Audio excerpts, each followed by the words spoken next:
Pakinggan na po natin sa nakakaalam, yung mga taga-COA dati. Ito pong si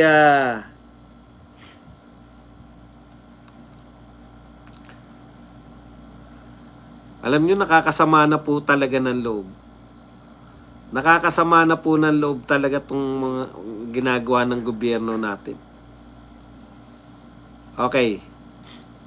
Ayon po kay Rowena Guanzon, hindi lang po ang pagnanakaw. Ngayon, ang ginawa po nila dahil anlantad po na nakawan sa flood control. So, tinanggal nila. Wala halos proyekto ng flood control ngayon. O di okay ba dong dapat mabawasan na yung budget? Kasi ang laki ng budget dyan eh. 500 billion. Taon-taon ng budget, di ba? Kaya nga umabot ng trillion ng budget dyan. So kung 500 billion yan at wala tayong flood control budget ngayon, eh di nabawasan dapat ba dong, di ba? Opo, dapat nabawasan. Kaso, yung budget para dun sa flood control, nilagay naman nila sa iba. Nilagay po nila sa farm to market, nilagay po sila nasa infrastructure pa rin. Ngayon, sabi nga ni Rowena Guanzon, hindi lang po flood control ang problema natin. Ito po, basahin ko lang. Yung pag-aaway-awayan natin dahil sa lintik na nakawan sa flood control na DPWH pa lang ha, hindi pa kasama ang ghost farm to market road, overpriced na daan, school building. So sa DPWH pa lang, meron pa pong tinatawag na hindi pa po natin natutuklasan kasi po hindi pa po ito tinatalakay na farm to market road. May mga ghost farm to market road din pala. Meron din pong overpriced na mga kalsada at mga school building. Hindi pa po natin natutuklasan yan kasi nga pinipigilan na ni Lacson sa flood control pa lang. Opo, si Lacson po ang inaakusahan ko dahil siya po ang Blue Ribbon Committee Chairman. Hindi mo po ine-expect na si Vince Dizon ang magbubulgar ng kanyang mga anomalya doon sa departamento niya. Si Vince Dizon po, tokis lang po yan. Wala po yan. Wala pong mabubulgar na kahit na ano yan. Wala pong mapapakulong yan. Tokis. Nangasar lang po si BBM nung nilagay niya si Vince Dizon dyan. Bakit? Parang si Auntie Claire, na hindi naman kayang patasin yung rating ni BBM dahil tandaan po natin, buhat po ng si Auntie Claire, lalong bumagsak yung mga rating niya ni BBM. Ang point ko lang, naglalagay po ang nilalagay po ni BBM, kung papansinin niyo po lately, lahat po ng kanyang mga bagong opisyalis, panay madadaldal. Para itotokis lang po nila lahat. Nariyan si Auntie Claire, yung magkapatid na Remulla, si Vince Dizon, panay tokes po yan. Magsasalita ng mga kung ano-ano. Sila po yung mga salita ng salita. Sasabihin, pag wala na po silang maitapik na salita, sila po yung may kakayang magsalita ng kahit imposible sasabihin nila. Halimbawa po, ano po yung mga lately sinasabi na ni Remulla? Sinasabi niya na ang baba na ng krimen natin.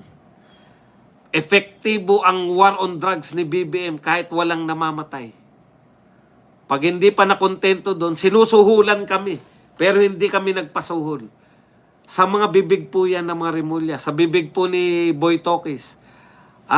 Tatapusin natin ang lahat ng hindi natapos. Tatapusin natin lahat ng proyektong hindi natapos.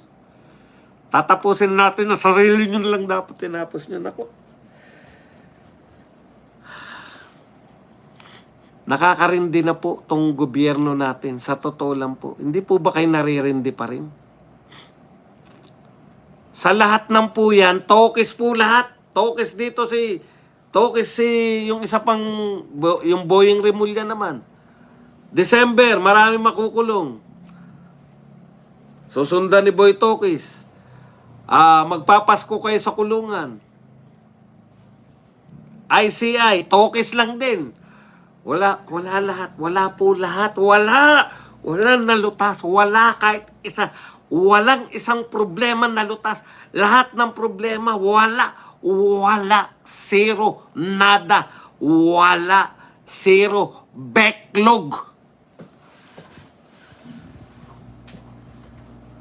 Lahat ng suliranin ng Pilipinas, ni isa walang nalutas.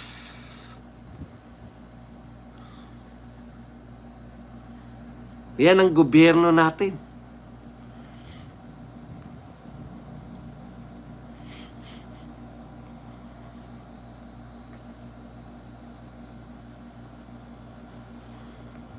Ang dalas pa natin marinig yung mga salitang pag-aaralan, imo-monitor. Pagka meron pong sakuna, mayroon pong problemang nagaganap, imo-monitor natin yan. Automatic yan. Pag-aaralan natin yan, pinag-aaralan na natin, naghanap na tayo ng solusyon, minomonitor natin yan lahat. Minomonitor, naghanap ng solusyon, hinahanapan na natin, wala po talaga. Eto, wala pong kalutasan lahat. Pangit naman itong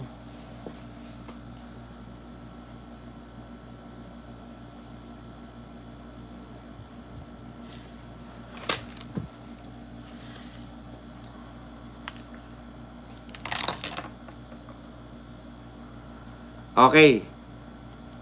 Tapos, atake sa Duterte, di ba? Monitor, binabantayan, pinag-aaralan, hinahanapan na solusyon.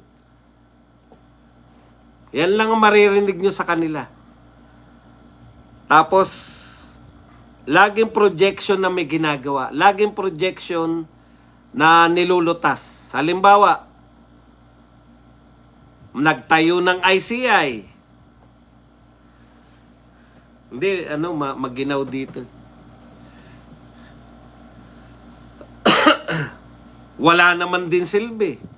Lahat po yan, lahat. As in lahat. Suko na ako. Ang galing ng gobyernong to. Susukuan mo na lang talaga. Wala kang magagawa kundi sukuan eh. Ngayon, ano pong mangyayari ngayon? Okay, tapos, kumbaga, usong-uso ng linlangin na lang tayo. Linlangin na lang natin yan. Total, mga bobo naman yung mga Pilipino eh. Lahat ng sabihin natin, tatanggapin naman nila eh. Pagka hindi pa rin, magbabalasa lang tayo ng mga tao, okay na uli yan. Hindi, okay na po eh. Talagang wala na tayong magagawa eh. Tanggapin na natin eh. Talagang maha-high blood ka eh. Okay. Wala po talagang kalutasan. Tapos, ngayon, nabalitaan mo, nag-release ng 21 billion. At least, di ba, sa isip ko, at least, nag-release ng pondo para pang-ayuda sa mga chopper, etc. At least may ginagawa. At saka yung pa pala. Ito po ang sitwasyon ng gobyerno natin, di ba? Imo-monitor, pag-aaralan, naghanap ng solusyon, 'di ba? Ganyan lang, babantayan. Pagkatapos magbibigay ng ayuda. Yan 'yun eh, 'di ba? Magbibigay ng ayuda. Natuwa naman ako kasi at least merong hinugot na 21 billion. So, okay na rin kahit papaano 21 billion, sabi ko marami ring mabibigyan ng ayuda niyan. Okay. Ngayon, yung 21 billion na yun, nung lumabas na, putya 18 billion pala dyan, infrastructure pa rin. Gagawa pa rin ng mga farm to market, o kung ano man yung infrastructure na yun. 3 billion lang pala yung pang-subsidy dito sa petroleum subsidy, yung pinamimigay. Tapos nababalitaan mo pa, marami mga tricycle driver, hindi naman talaga nakakatanggap. So, ayaw na rin natin problemahin yan kasi ang sakit po sa ulo eh. Kung saan po napupunta yung subsidy nila.